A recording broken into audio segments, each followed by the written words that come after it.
Salut à toi, bienvenue, moi c'est Laure et aujourd'hui je veux te parler d'un de mes sujets préférés, l'hypersensibilité. On va voir qu'est-ce que c'est et aussi est-ce que c'est un effet de mode ou bien une particularité qui était méconnue auparavant.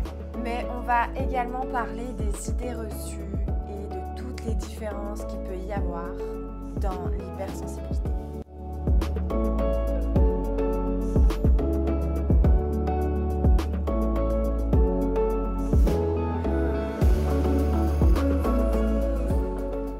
Alors, première chose à savoir, l'hypersensibilité, ça touche environ 20 à 25% de la population mondiale.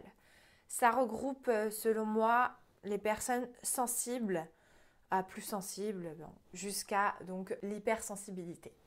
Alors, qu'est-ce qui définit l'hypersensibilité? Comment on reconnaît une personne hypersensible? Ce qu'il faut savoir avant même que je me mette à énoncer tout ce qui caractérise un hypersensible, c'est que chacun vit sa sensibilité à sa façon. On est tous différents. Donc peut-être qu'il y a des traits dans lesquels tu vas te reconnaître, d'autres pas du tout. Et c'est OK. Alors, ils ont une forte intuition, très très forte intuition.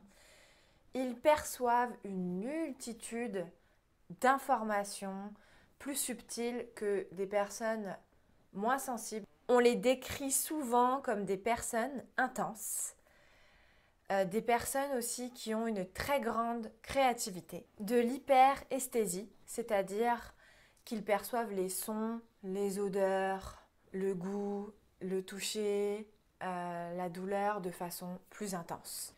De l'hyper-émotivité, donc comme c'est dit ici, un grand flot d'émotions à gérer. En gros, l'hypersensible peut être décrit dans des exemples, celui qui va pleurer plus facilement devant un petit film, et pas forcément un film d'amour.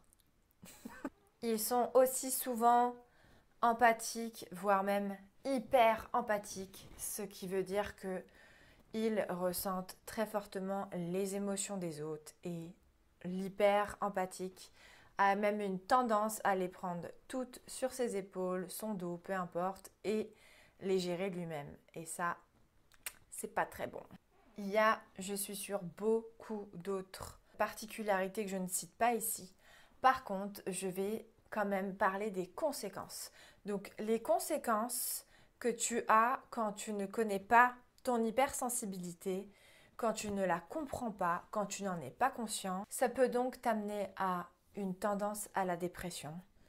Certains, malheureusement, à la tentative de suicide, aux crises d'angoisse, crises de panique, une impression d'être anormal, d'être fou, de ne pas être à la hauteur, d'avoir un vrai problème psychologique, d'être nul, grande dévalorisation de soi, d'être nul.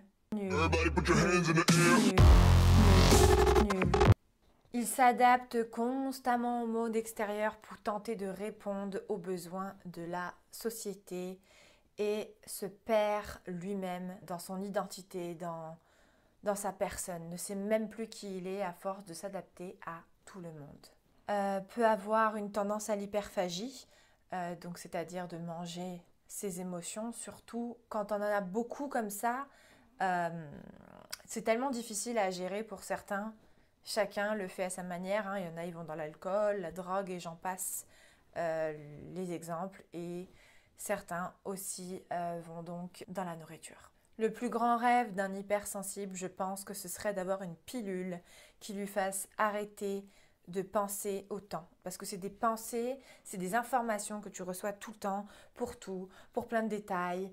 Ça peut être une torture pour eux parce que c'est quelque chose, en fait, c'est pour des détails que quelqu'un de moins sensible ne va pas penser. C'est pour des choses même qui n'ont même aucun sens, en fait, pour quelqu'un qui n'est pas aussi sensible que lui. Bon, tu dois peut-être le deviner pourquoi je fais cette vidéo. Je suis hypersensible moi-même.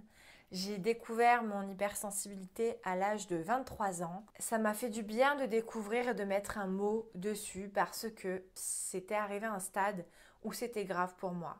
Dans le sens, donc moi, toutes les conséquences et tout ce que j'ai cité auparavant, ça me concerne. J'ai dû en oublier pour d'autres, mais moi, ça me concerne. Et j'étais en fait dans une relation avec un homme qui n'était pas sensible comme moi. Et moi, en plus, donc, je suis hyper émotive.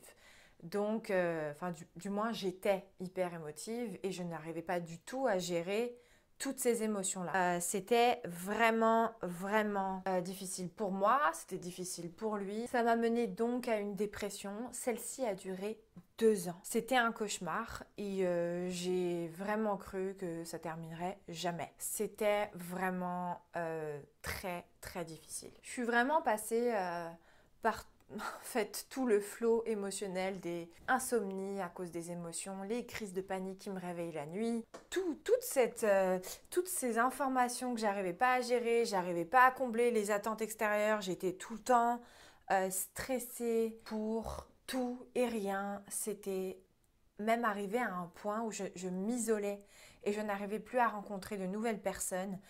Et je suis une personne vraiment très sociable, donc ce n'est même pas non plus dû au fait que je suis introvertie. Je suis quand même une personne très extravertie. Et là, c'était compliqué pour moi parce que même ça a affecté mes relations parce que je ne me comprenais plus. Vraiment, là, je ne savais plus qui j'étais. J'ai vraiment cru à cette période de ma vie que j'étais devenue folle. Vraiment folle. Pourtant, j'ai découvert avec le temps que l'hypersensibilité, ça a des avantages de fou. L'intuition que j'ai m'a aidée. Une fois que tu y crois et que tu la maîtrises et que tu la comprends, elle t'aide dans tout. Elle te protège dans tout. Tu peux vraiment gérer beaucoup plus de choses plus facilement. L'intuition, là, ça t'amène l'information que tu as besoin au niveau d'une personne assez rapidement.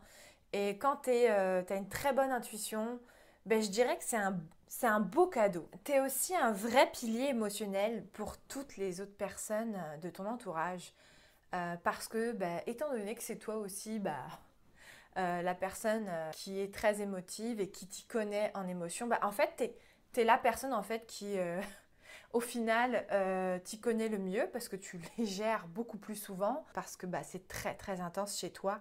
Du coup, t'es un peu le pilier émotionnel de tes amis, t'es la bonne écoute, t'es la bonne oreille, t'es celle qui comprend, t'es la personne qui met les mots sur ce qu'ils disent, ils se sentent compris avec toi, ils veulent se confier. Du coup, ça peut être fatigant aussi quand t'es hyper empathique du coup. Mais pour revenir aux avantages, en fait, c'est vraiment un cadeau, c'est une particularité. Et moi, je vois vraiment l'hypersensibilité comme les super-héros. Vraiment, c'est comme un pouvoir qu'on te donne et que tu ne sais pas maîtriser au début. Et ça te prend des années. Même si dans les films de super-héros, tu as l'impression que ça va assez rapidement, en fait, ça prend du temps pour maîtriser son pouvoir. Et c'est exactement pareil. Malheureusement, oui, c'est pas sans souffrance. Surtout que tu as l'hyper-émotivité, c'est génial quand ton émotion elle est positive, mais quand elle est négative, c'est fatigant.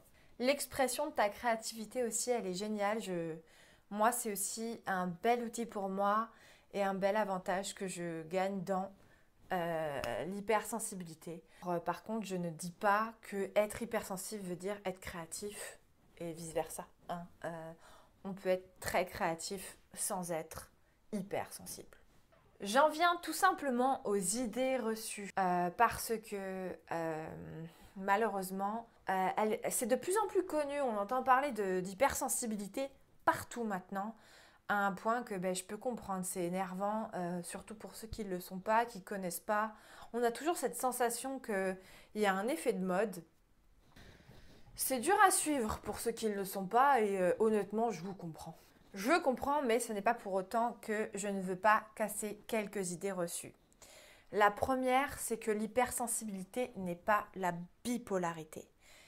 Je comprends que ça se ressemble parce que la bipolarité, c'est des changements d'humeur qui alternent des moments dépressifs à des moments d'euphorie. Ça touche 3 à 5% de la population, mais la différence avec l'hypersensibilité, c'est que la bipolarité, c'est une pathologie. En revanche, il n'y a pas de diagnostic à poser pour un hypersensible, parce que le diagnostic est donné dans le cas d'une pathologie, ce qui n'est pas le cas de la sensibilité. Également, comme je l'ai dit auparavant, on vit tous notre hypersensibilité différemment. Ce n'est pas parce que tu es hypersensible que tu es hyper émotif.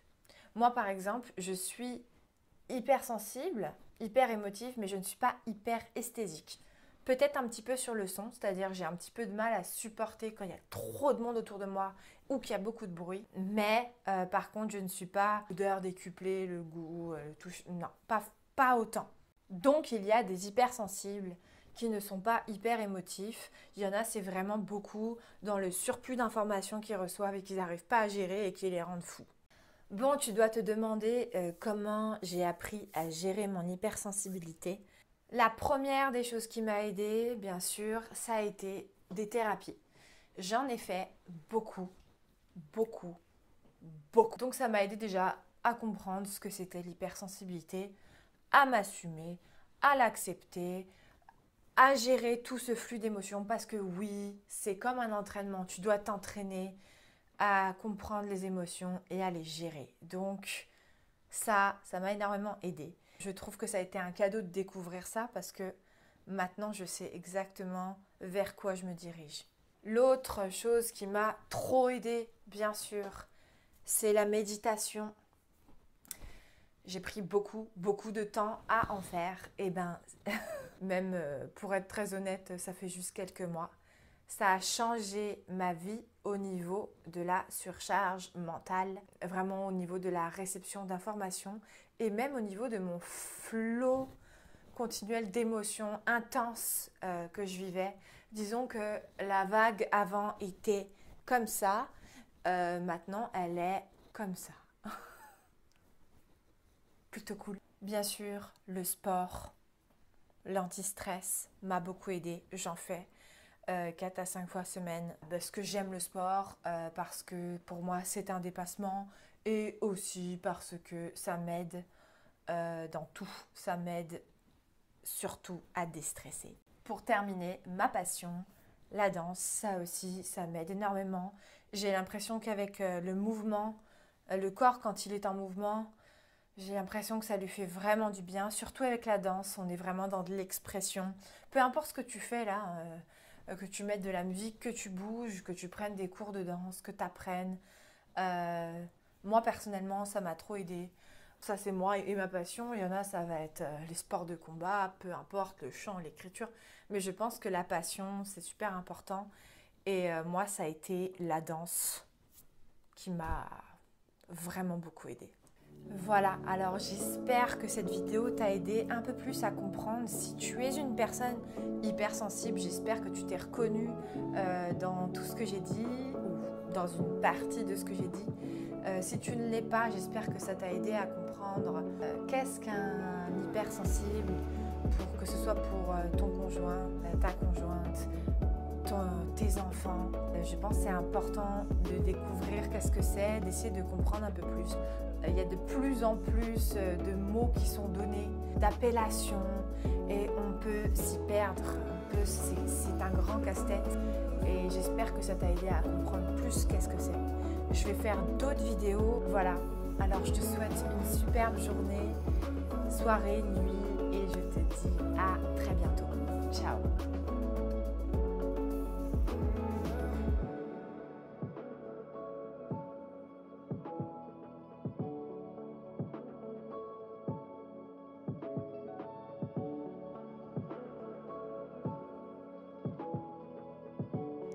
Si t'as aimé, abonne-toi.